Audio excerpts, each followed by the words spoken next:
السلام علیکم ورحمۃ اللہ وبرکاتہ۔ شب کا ٹائم ہے، مغرب اور عشاء کے درمیان کا وقت ہے۔ اس وقت ہم ایک منفرد تاریخی حیثیت رکھنے والی جگہ پر آئے ہیں۔ یہ دیکھیے سلمان الفارسی، حضرت سلمان فارسی کا وہ باغ جو تاریخ اسلامی میں ایک انفرادی مقام رکھتا ہے اور ان کی آزادی سے متعلق یہ جگہ ہے۔ چلیے اندر کے مناظر دکھاتے ہیں، ساتھ ساتھ میں پورا واقعہ ہم آپ کو بتاتے ہیں۔ یہ وہ باغ ہے جسے نبی پاک صلی اللہ علیہ وسلم نے اور آپ کے جانساروں نے خود اپنے ہاتھوں سے حضرت سلمان فارسی رضی اللہ تعالی عنہ کو ان کے یہودی آقا کی غلامی سے آزاد کروانے کے لیے لگایا تھا۔ اندر جانا منع ہے، ورنہ ہم آپ کو اندر کے یہ دیکھیے باغ ہے، کھجور کے درخت نظر آ رہے ہیں، یہ بھی ہم آپ کو دکھاتے، بس یعنی باہر ہم آپ کو اس کے مناظر بتا رہے ہیں اور اس کی تاریخ بتا۔ اس وقت ہم حضرت سلمان فارسی رضی اللہ تعالی عنہ کے باغ میں ہیں۔ یہ پیچھے باغ ہے، اتنا حصہ کھول دیا گیا ہے تاکہ لوگ یہاں آئیں، دیکھیں اور کچھ یادگار چیزیں ساتھ لے جائیں۔ ایک بھائی نے دکان میں مجھے یہ کہا کہ میری دکان بھی دکھاؤ، اور یہ یہاں کا فخار ہے، مٹی کا برتن یہ بھی دکھائیں۔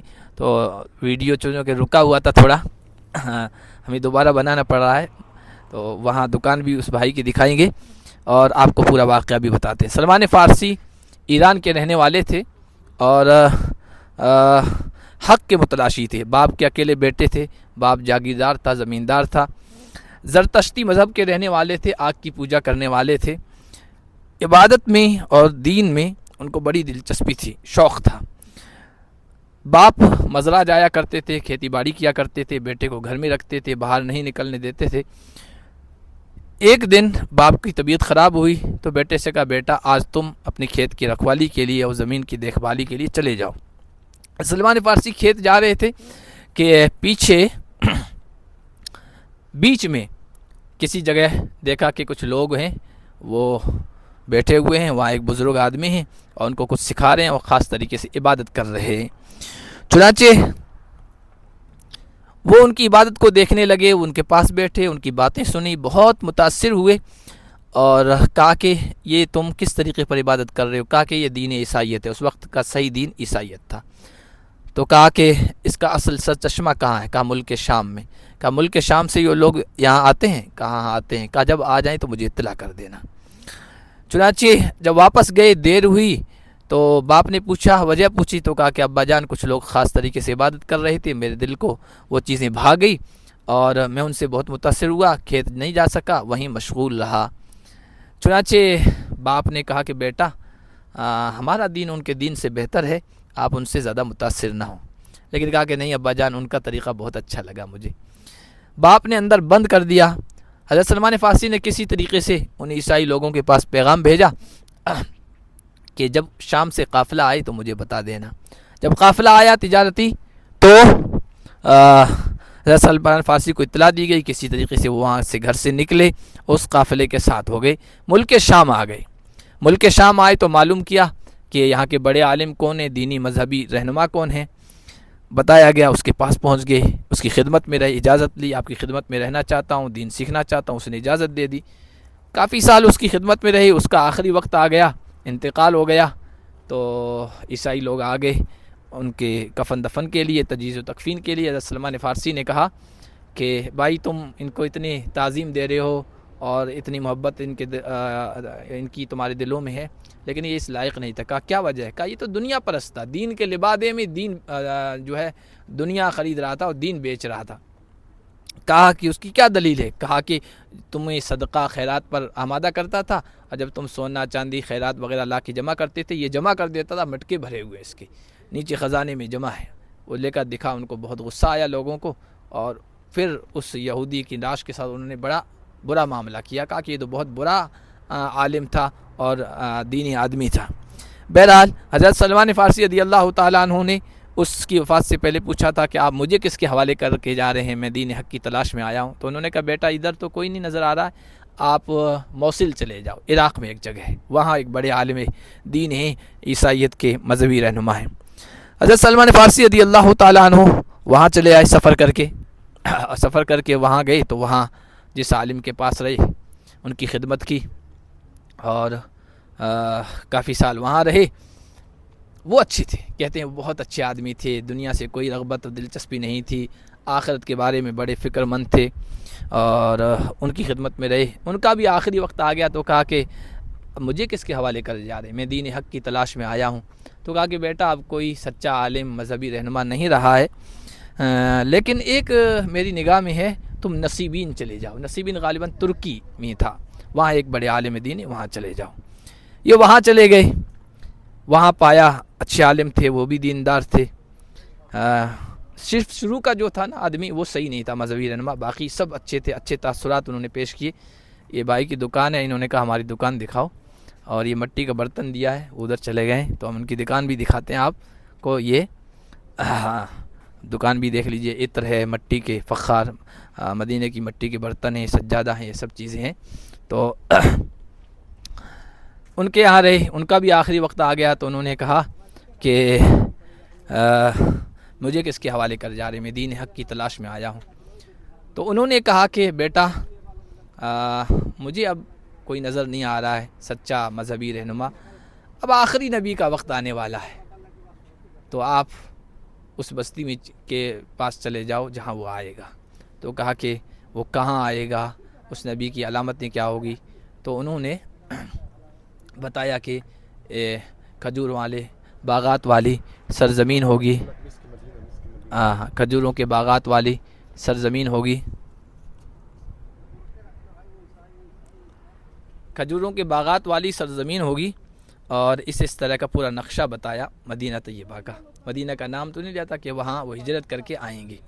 کہا کہ ان کی 3 علامتیں ہوں گی، ایک یہ کہ وہ صدقہ استعمال نہیں کریں گے، دوسرا کا ہدیہ قبول کریں گے، اور تیسرا کا ان کے کندھوں پر مہر نبوت ہوگی. چنانچہ حضرت سلمان فارسی رضی اللہ تعالیٰ عنہ وہاں سے روانہ ہوئے حق کی تلاش میں. ایک قبیلے والوں کے ساتھ آئے، قبیلہ بنو کلب کے ساتھ. ان کے ساتھ چونکہ آخری مذہبی رہنما کے ساتھ تھے تو ان کے ساتھ رہتے ہوئے کچھ جانور پال لیے تھے، کچھ دنیا کما لی تھی، کچھ چیزیں تھیں. ان کی نیت بگڑ گئی اس قافلے والوں کی، انہوں نے غلام بنا کے بیچ دیا. وادی وقرا جگہ تھی تو وہاں کے ایک یہودی نے ان کو خریدا، وہ وہاں رہے، زندگی گزارتے رہے. ایک دن یثرب، مدینہ نہیں تھا، یثرب سے اس کا ایک کوئی رشتہ دار یہودی آیا. تو اس یہودی کا رشتہ دار تھا، یہاں آیا، حضرت سلمان فارسی وہاں موجود تھے. وہاں کچھ مدینے کا اور ہجرت کا اور اس طرح کی چیزوں کا، نبی پاک صلی اللہ علیہ وسلم کے صحابہ ہجرت کر کے آ چکے تھے اور نبوت کا تذکرہ ہوا. تو وہاں پر اس یہودی نے اپنے رشتہ دار سے یہ کہا کہ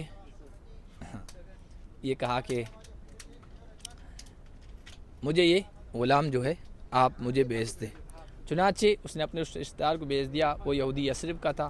حضرت سلمان فارسی کو یثرب لے آیا، مدینہ لے آیا. مدینہ جب پہنچے وہاں کا نقشہ، جغرافیہ، کھجور کے باغات دیکھے تو کہا کہ اب تو واقعی یہ نبی کے یہ ہجرت گاہ ہے، نبی یہیں تشریف لانے والے.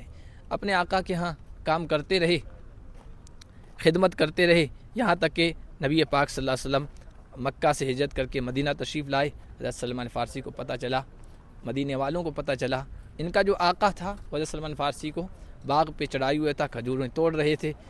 آقا کا کوئی رشتہ دار چچا بھائی آیا اور کہنے لگا اللہ مدینے والوں کو غارت کرے، انہوں نے مکہ سے اس نبی کو بلا لیا ہے اور اس طرح کا معاملہ ہے. حضرت سلمان فارسی اوپر سن رہے تھے، نیچے آئے، کہا کیا بات کر رہے ہو؟ آقا نے زور سے تھپڑ مارا، خادم ہو تم اپنا کام کرو، اس سے کیا تمہارا تعلق ہے؟ بہرحال وہ اپنے کام میں لگ گئے، لیکن دل میں یہ تھا کہ اب کسی طرح کوئی موقع نکال کے نبی پاک صلی اللہ علیہ وسلم کی خدمت میں جائیں گے. چنانچہ موقع نکالا، کچھ کھجوریں جمع کی، کھجوریں لے کے آئے. حضور صحابہ کے درمیان تشریف فرماتے، کہنے لگے آپ باہر کے لوگ، پردیسی ہو، آپ کے ساتھ حاجت مند ہیں، یہ کھجوریں لایا ہوں، یہ صدقہ ہے، آپ قبول فرما لیجیے. نبی پاک صلی اللہ علیہ وسلم نے صحابہ کی طرف بڑھا دیا کہ یہ تم استعمال کر لو. حضرت سلمان فارسی نے دل میں کہا ایک نشانی پوری ہو گئی. پھر کچھ کھجوریں جمع کی، دوسرا موقع نکالا اور آپ صلی اللہ علیہ وسلم کی خدمت میں حاضر ہوئے اور کہا یا رسول اللہ یہ کچھ ہدیہ لایا ہوں، آپ قبول فرما لیجیے. نبی پاک صلی اللہ علیہ وسلم نے قبول فرمایا، کچھ اس میں سے کھجوریں کھائی، باقی صحابہ کی طرف بڑھا دی. سلمان فارسی نے دل میں کہا کہ دوسری نشانی پوری ہو گئی. کہا اب تیسری چیز دیکھتا ہوں۔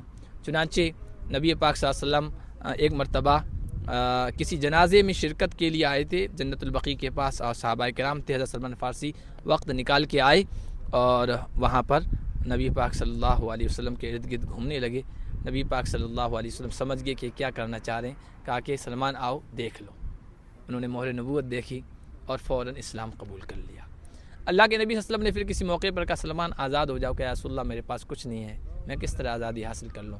تو کہا کہ مکاتبت کر لو۔ مکاتبت ایک شکل تھی کہ قسطوں میں آقا جتنے پیسے وغیرہ طے کر دے، کچھ بھی طے کر دے، وہ قسطوں میں ادا کر دو، جب ادائیگی ہو جائے گی تو پھر تم آزاد ہو جاؤ گے۔ چنانچہ کچھ اللہ کے نبی صلی اللہ علیہ وسلم کے پاس سونا یا چاندی آئی ہوئی تھی، وہ دی، اور یہودی مالک نے یہ شرط لگائی کہ 300 پیڑ کھجور کے لگانا ہے، اور جب تیار ہو جائیں گے تو تم کو آزاد کر دیا جائے گا۔ اللہ کے نبی سے کہا کہ یہ شرط لگائی ہے۔ اللہ کے نبی نے صحابہ سے کہا کہ سلمان فارسی کے لیے 300 پیڑوں کا انتظام کرو۔ 300 پیڑوں کا صحابہ نے مل کر انتظام کیا۔ سلمان فارسی سے کہا جاؤ باغ میں گڑھے کھودو اور ہم آ رہے ہیں۔ چنانچہ وہاں پر گڑھے کھودے اور اللہ کے نبی تشریف لائے، صحابہ آپ کے ساتھ تھے۔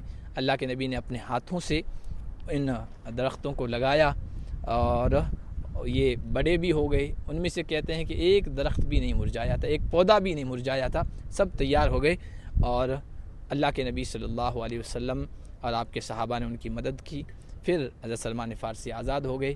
اس آزادی اور پھر محمد عربی کی غلامی، جس غلامی پر ہزاروں آزادی قربان، اس طرح اس غلامی میں آئے، اور یہ وہ باغ ہے جہاں نبی اور صحابہ نے اپنے ہاتھوں سے درخت لگائے تھے۔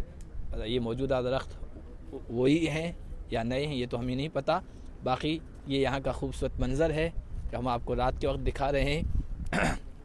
آپ جب مدینہ آئیں، اللہ آپ کو لے آئے، ہمیں بھی بار بار لے آئے، تو یہاں کا یہ منظر ضرور دیکھنے آنا۔